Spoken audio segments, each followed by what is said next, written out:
Hi, I'm here now with Steve Winter, the site manager for Dungeons & Dragons Miniatures at Wizards of the Coast. Steve, welcome to Gamer Radio Zer0. Hey, glad to be here. So we've had a lot of big news recently with 4th edition, obviously, and for the mini side of stuff, that means there's going to be revised rules, and with those revised rules, there's going to be some changes with stats and that sort of thing. So that means that really the old stat cards and the old mini stats aren't going to be really compatible with the new revised rules, correct? Right. They will be obsolete. So they'll be obsolete, which of course is something that has caused a lot of consternation among the community. And I can't say that I blame them, because you have these nice collection, you want to use that, you want to find out, how can I use this, or what can I do? So as I understand it, there's one set we have a set coming out in November. That's what, the Desert of Desolation. Right. Okay, and that set will have, even though it's coming out ahead of 4th edition, that will be statted correctly for 4th edition, or will that? Well, it comes out with the old stats, with the current stats. So you can play it now when you buy it. It'll work now. Right, and then it will get new stats shortly after. Okay, so then it'll get the new stats. So So when you buy these, you'll be able to use these with 4th edition in addition to right now. Right. Okay. Now there were two other sets this year. One was Unhallowed, and the other one was Night Below. Night Below. Now those two came out this year. People bought those. Those currently work with the old rules. Will they work with the new rules? Will they be automatically restatted? Right. Everything that comes out in 2007 is going to get new stats. Okay. And we'll be actually releasing those on the web before the new game comes out. Before, so that'll be ahead of time, so they'll know. Yeah, because we're going to put the rules themselves and kind of trickling out those upstatted cards beginning in January, so people can get used to what's coming. They can get a preview of it that way. All right, so if I bought any D&D minis in 2007, they're all going to be useful. Right. In 4th edition. I don't have to worry about, I didn't buy anything that I can't use. Right, exactly. Okay. Now, prior to 2007, 2006 and before, you guys had 11 sets of minis that came out.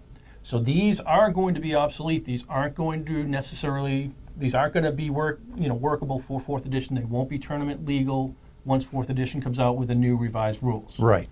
Okay. Now you guys have come up with a way to try to identify a certain number of these. Can you tell me about that you're going to actually try to bring along? Yeah, we're going to pick, they're called the All-Stars. We're going to pick out 60 figures that are the best of those past 11 sets. And the fans are going to be the ones doing the voting on it via the website. Okay, so out of those 11 sets, which is probably, 600, 700 minis? Yeah, something in there. So out of those 11 sets, they're going to have a competition or a contest or a poll, an all-star poll, for the community where they can say, these are what I like, this is what I'm voting for, I want you to pick these 60 and restat these for 4th edition. Right. Okay, so when it gets restatted, how do I, say I did buy a bunch of sets in 2005 and 2006, I have these, say a lot of the ones I have were the ones that end up being chosen are restatted. How do I get those new stats?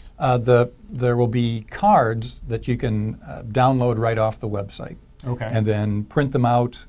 If you have a color printer at home or even a black and white printer, they don't need to be in color in order to be legal. Stats, yeah. Right. And then those will be legal in tournament. We're also looking at, and there's a lot of details to be worked out on this yet, but possibly partnering with a print-on-demand online service. So if people want, real cards, they can just order them instead of downloading themselves and printing. Right. They can order them from the online service and get them that way. But the main idea here is that people are going to be able to get these stat cards for free. They're not being charged. Right. They're going to be able to get this information. They're going to be able to do that. They're Exactly. going to put those with their minis, and they will be tournament legal. Yeah. Okay. So anything that I bought in 2007 will be tournament legal and Right. will be restatted, and then whatever these 60 are from previous sets will also come Yep. come around. So it kind of sounds like it's like little kind of all-star competition. I can just kind of picture different minis saying, vote for me. I promise to really kick ass in competition if you get me restatted. And I'm sure that on the forums there'll be a lot of people, lobbying for their favorites, and there'll be all kinds of discussion and argument over what should advance and what should be, left the way it is. So can you talk a little bit about how that procedure? I mean, because you've got 700 or whatever minis. So the first group will be to pick. Is it going to be per set, or how are you going to do the first round? Right. We're going to start. The first poll will be just for the first set, just for Harbinger, which goes back to 2002 or something like that. And then every week after that, there'll be 2 sets put up for polling, and they'll be staggered a bit, not necessarily in perfect chronological order. So how many per set will be able to move on?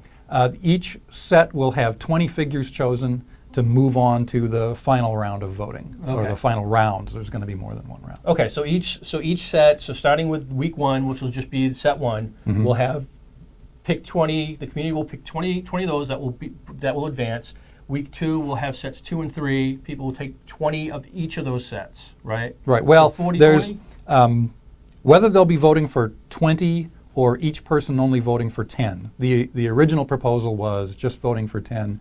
I see. But you take the top 20. And then we take the top 20. Yeah. So top 20 will come out of the first set. The second week, the second and third set will each have a top 20 come out of those. Right. And then on and on and on. And then once you have that, you'll end up with what, about 240, 250? There'll be 220 chosen that way. Right. And the huge figures are going to be the huge figures from War of the Dragon Queen and Giants of Legend. They'll be voted on separately. Okay. So they're not part of those original 20 polls. So yeah, probably around 250, 240 figures when it's all said. Okay, so how do you get that 240, 250 down to 60?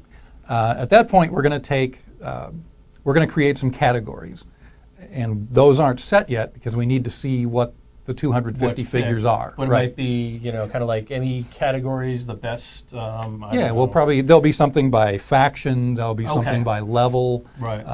There may be something by monster type or humans or whatever.